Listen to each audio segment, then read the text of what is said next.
जय गुरु जी। शुक्राना गुरु जी। अनंतम शुक्राना गुरु जी। संगत जी, आज मैंने एक अंकल का सत्संग सुना और गुरु जी बहुत प्यारी संगत है वो, और गुरु जी के साथ रहे हैं। संगत जी, अंकल ने बताया कि जब गुरु जी के पास जाते थे वो और उनकी वाइफ, तो उनकी वाइफ का जो वज़न था ना वो काफ़ी ज़्यादा बड़ा हुआ था। तो इधर अंकल जी से गुरु महाराज जी बोलते हैं कि तू ना अपनी वाइफ को बोल कि अपना वजन कम करे। तो अंकल कहते हैं कि गुरु महाराज जी, जो करना है आपने करना है, मेरी वाइफ के तो बस की ही नहीं है। तो सच में गुरु महाराज जी कहते हैं, अरे करना तो जो है मैनू ही करना है, बट अपनी वाइफ ने बोल कि वो अपना वजन कम करे। तो कहते हैं गुरु जी आप ही करो।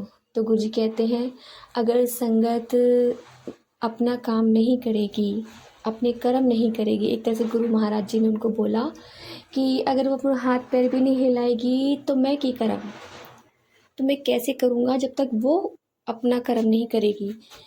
तो संगत जी, गुरु महाराज जी जब वो जाते हैं अंकल आंटी गुरु जी के दरबार से, तो गुरु महाराज जी उनको बोलते हैं कि अपनी वाइफ ने बोल कि एनू ना सिर्फ सूप पीना है, एक टाइम सूप पीना है, तो एक टाइम पे खाना नहीं खाना है, मतलब शाम के टाइम या मॉर्निंग में एक बार में एक टाइम खाना खाना है, बाकी टाइम में एक टाइम लास्ट में सूप पीना है, बस सूप, रात को खाना नहीं खाना।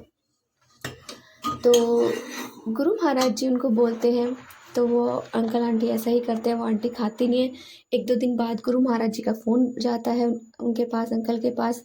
गुरु महाराज जी उनसे पूछते हैं कि क्या हाल है तुम्हारी पत्नी का। तो वो अंकल जी बोलते हैं गुरु जी से कि गुरु महाराज जी कि आप कुछ करिए, ये तो बहुत ज़्यादा वीकनेस हो गई है इसे, बहुत ज़्यादा परेशान है। तो गुरु जी उनको फ्रूट्स बताते हैं कि ये फ्रूट खा लो, नमक डाल के खा लो। एक दो चीज़ और बताते हैं कि ये डाल के खा लो, उससे धीरे धीरे रिकवर होनी स्टार्ट हो जाएगी। तो जाहिर सी बात है, जब हम सब एकदम से चीज़ें छोड़ देते हैं टाइम का, तो वीकनेस हमारी बॉडी में आ ही जाती है। तो गुरु महाराज जी उन्हें बताते हैं कि कैसे कैसे खाना है। उसके बाद कुछ टाइम बाद फिर गुरु महाराज जी उन्हें फ़ोन करते हैं, क्योंकि अंकल आंटी सोचते हैं कि चलो बहुत टाइम हो गया है, अब दरबार में चलते हैं गुरु जी से मिलने। तो गुरु जी उनको मना कर देते हैं। गुरु जी बोलते हैं फ़ोन पे कि तुम्हारी वाइफ का कितना वज़न कम हुआ। तो अंकल जी बोलते हैं कि 10 किलो। तो ठीक है, अभी नहीं आना है, अभी इधर नहीं आना है, अभी तुम्हें इतने दिन ही और वज़न कम करना है। तो अंकल जी बोलते हैं कि गुरु महाराज जी 10 किलो हो गया है और कितना।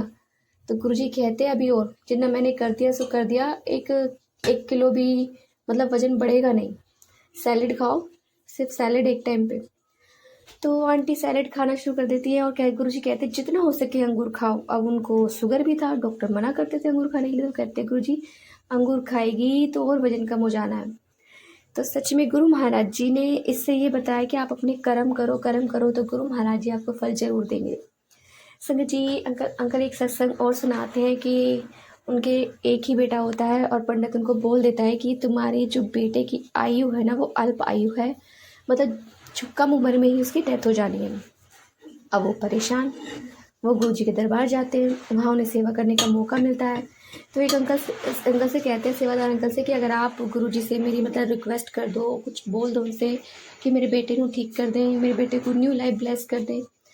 तो अंकल कहते हैं कि तुम ना गुरु से मांगना नहीं, गुरु हमेशा मना करते हैं कि मांगना नहीं चाहिए, गुरु ਨੂੰ दसना नहीं चाहिए। तो वो कहते हैं ठीक है, मैं बस तुम्हारी तरफ से रिक्वेस्ट कर सकता हूँ, गुरु जी से बोल सकता हूँ बस। तो जैसे वो अंकल गुरु जी के पास जाते हैं तो गुरु महाराज जी कहते हैं एनु अंदर बुलाई। तो वो अंदर जाते हैं, तो गुरु जी कहते हैं की हुआ। तो वो अंकल बताते कि ऐसे से। तो गुरु जी कहते हैं पंडित अनु के पास नहीं जाना, पर एनु अपनी उम्र का पता नहीं। तो गुरु महाराज जी कहते हैं जब उनको अपनी ही उम्र का पता नहीं है तो दूसरों के लिए क्या बताएंगे। तो फिर गुरु जी कहते हैं उनसे सत्संग सुनाई। तो वे एक आंटी को सत्संग सुनाते हैं। अब वो अंकल सोचते हैं मेरे तो 4-5 सत्संग है, अब इनमें मैं क्या सुनाऊँ, हर बार यही सुनाता हूँ। तो जैसे जैसे वो सत्संग स्टार्ट करते गुरु महाराज जी कहते देख मैंने यहाँ पे तेरा काम करा, फिर कहते मैंने यहाँ पे तेरा काम करा। अब ऐसा करते 4-5 सत्संग को गुरु महाराज जी ने बहुत सारे सत्संग बना दिए। तो गुरु जी ने उस सत्संग में बताया कि देख जो कुछ भी होता है ना तो मेरी मर्जी नाल होता है, मेरी मर्जी के बिना कुछ होता ही नहीं है। तो गुरु महाराज जी ने हर सत्संग में बताते हैं कि देख मैं तेरे घर ब्रह्मा विष्णु महेश बन के भीख मांगने आया था। उनको बताते हैं कि जो भी हुआ होता है तो मेरी मर्जी वर्गा ही होता है। तो संगत जी, गुरु महाराज जी हमेशा अपने बच्चों के लिए बहुत कुछ करते हैं संगत जी। और गुरु महाराज जी उनको बताते भी हैं आगे भी हर सत्संग के बारे में कि उन आंटी का पता नहीं उस सत्संग से कौन सा कल्याण करना होता है गुरु जी को।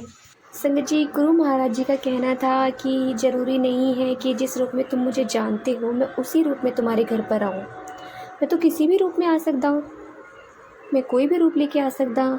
तो सच में गुरु महाराज जी की ब्लेसिंग करने का तरीका बहुत अलग रहता था। और तो एक बार गुरु महाराज जी उनसे कहते कि उन्हें सत्संग के लिए बुलाते हैं कि देख मैं वहाँ जा रहा हूँ और तुझे भी आना है, मैं भी बुला रहा हूँ तो तेरे गुरु दा भी हुक्म है, तेनू आना है। और मैं भी देखता हाँ कि तू मुझे कितनी देर वहाँ पे रोक सकता है, जब तक तू नहीं आएगा तो मैं भी नहीं आवाँगा वहाँ से। तो सच में गुरु महाराज जी उनसे बहुत प्यार करते थे। वो गुरु महाराज जी के यहाँ दरबार में जाते हैं।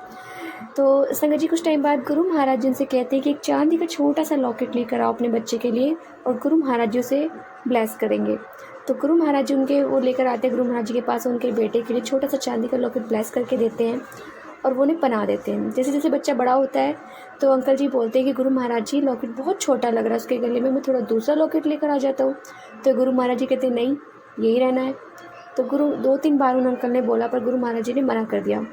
जब गुरु जी ने समाधि ले ली उसके 2 साल बाद उन्हें गुरु महाराज जी उनके बेटे को सपने में ड्रीम देते हैं कि देख बेटा, तुझे ना इस स्कूल में नहीं पढ़ना, तुझे दूसरे स्कूल में पढ़ना है, तुझे नॉर्थ साइड नहीं पढ़ना। तो वो ये ड्रीम अपने पापा को बताते हैं।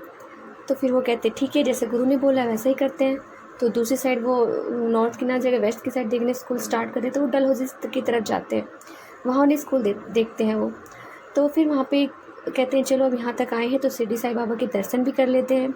और जब वो दर्शन करने जाते हैं वहाँ पे तो उनके बच्चे का वो लॉकेट वहाँ पे गुम हो जाता है। और गुम हो जाता है, जब आते हैं घर की तरफ तो उन्हें वहाँ पता चलता है कि हाँ भाई हमारा लॉकेट खो गया। वो दोबारा एंटर करते हैं, वहाँ पे जो खड़े होते सेवादार उनसे बोलते हैं तो उन्हें परमिशन दे देते हैं अंदर जाने की। जब अंदर जाते हैं वहाँ सारे में ढूंढते हैं तो वहाँ पे वो लॉकेट कहीं नहीं मिलता। फिर घर आ जाते हैं और उनके पापा बोलते हैं कि ले मैं तुझे अपना लॉकेट दे देता हूँ, तू मेरा पहन ले। तो उनका बेटा बोलता है कि पापा क्या लॉकेट पहनने पे ही गुरुजी ब्लेसिंग देंगे? गुरुजी की ब्लेसिंग तो ऑलरेडी हमारे साथ है। उसके बाद वो घर आते हैं, तो घर आने के बाद उन्हें टेंशन हो जाती है एज ए पेरेंट्स। तो फिर वो सोचते कि अब क्या करें, लॉकेट तो गुम हो गया जो गुरुजी ने ब्लेस करके दिया था। तो उसके बाद गुरु महाराज जी की लीला देखिए, वो उनकी आंटी बोलती है कि मेरे पास कुछ लॉकेट है, मैं उन्हें हाँ वो कहते हैं सुनार के पास जाते हैं, वहाँ से ओम का लॉकेट बनवाते हैं और गुरुजी के चरणों में रख देंगे, गुरु महाराज जी ने ब्लेस कर देंगे। वो कहते हैं हाँ ये ठीक रहेगा। तो गुरु महाराज की कृपा से वो आंटी एक सुनार के पास जाती हैं और उनसे वो लॉकेट बनवाने के लिए कहती हैं। तो वो सुनार भी गुरु महाराज जी को मानते थे। तो वो कहते हैं कि आंटी मैंने 4 लॉकेट बना रखे हैं और सब में गुरुजी का स्वरूप लगा हुआ है, आप इनमें से देख लो। तो वो कहते हैं कि मेरे पास तो पैसे ही भी नहीं है। वो कहते हैं पैसों की कोई लोड नहीं है, आप इन्हें ले जाओ, चारों के चारों ले जाओ।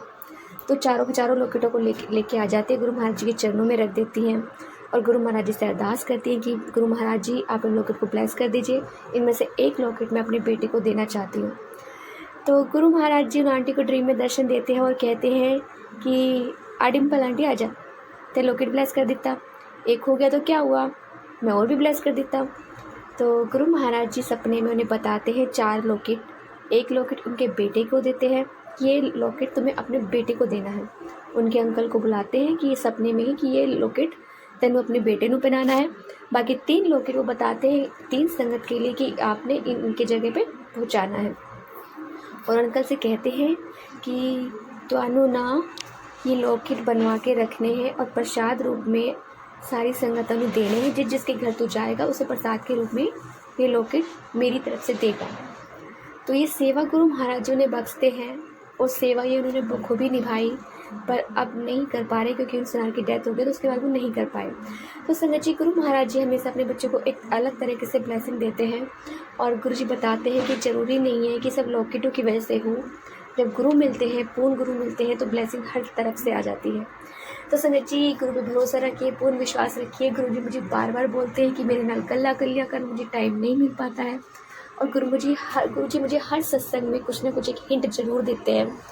तो गुरु महाराज जी कोशिश करूँगी अपनी तरफ से कि मैं कुछ कर सकूँ ऐसा। तो जय गुरु जी, शुक्राना गुरु जी। संगत जी, यदि आपको सत्संग अच्छा लगा तो प्लीज़ हमारे चैनल को लाइक कीजिए, सब्सक्राइब कीजिए, बेल आइकन को प्रेस कर दीजिए ताकि नए सत्संग की जानकारी आपको जल्द से जल्द मिल सके। संगत जी, यदि आप भी अपना सत्संग शेयर करना चाहते हैं तो आप हमें हमारे व्हाट्सएप नंबर पर लिख कर भेज सकते हैं, रिकॉर्ड कर भेज सकते हैं। आपके सत्संग भी और संगत शेयर की जाएगी। जय गुरु जी, शुक्राना गुरु जी।